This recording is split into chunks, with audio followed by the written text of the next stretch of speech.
That's a very good question that always gets asked in one way or another in every question and answer session I've ever done.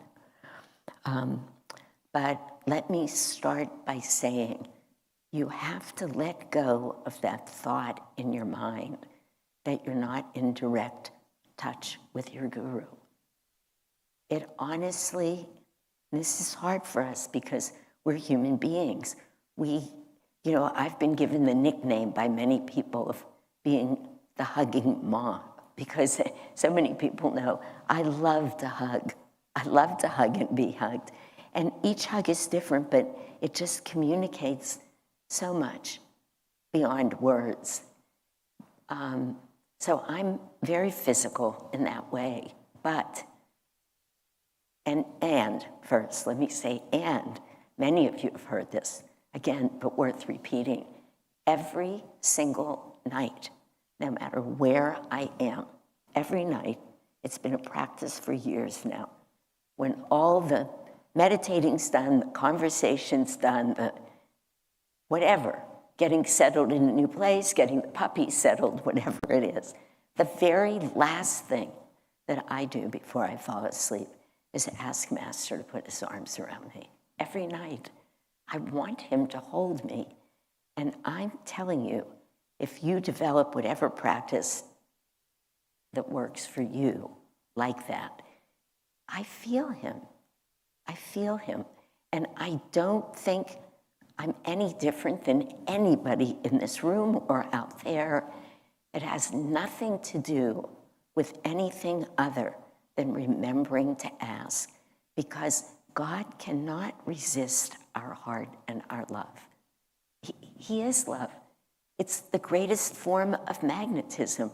It's that we forget that all the time. We forget to call to ask. So I just want to say, your guru is always with you. Having said that, Master and Swamiji both talk about, in various places, what it means to have contact with the spiritual, I'm going to use the word descendants, but I want to define it because it's not like a lineage of gurus. Swamiji himself said that this lineage ended with Master. So in terms of these avatars that came, that's a whole other topic. But in terms of Swamiji having lived with Master, so a direct disciple of a true guru is very, very meaningful. That is the extraordinary blessing that we all have. Even people who are coming to Ananda right now who never met Swamiji in his body. It's funny, we just have to keep letting go of the bodies. Every single thing that is Ananda, because it's all vibrational. The tones of our voice, the words that we all choose to use. I was telling Mulini, who's joining us today for the first time, but who just, and like all beautiful stories, she came here through this, what would look like a circuitous route. She was, reading an advertisement about the farm, somehow knew she was not meant to go to Half Moon Bay today, but kept searching. Babaji came. Of course, when it's that moment, they come to us. But so I'm speaking about everything being the way Swamiji realized this vibration. It's huge. Imagine it. The shapes of buildings, the music that we constantly sing.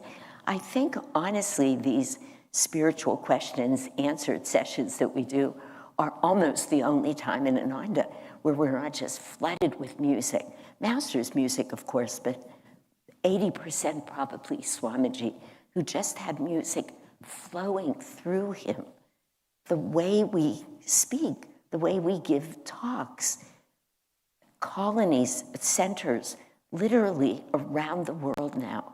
I mean, Ananda is so huge, all coming from one soul who dedicated himself to doing nothing but spreading his master's teachings throughout the world.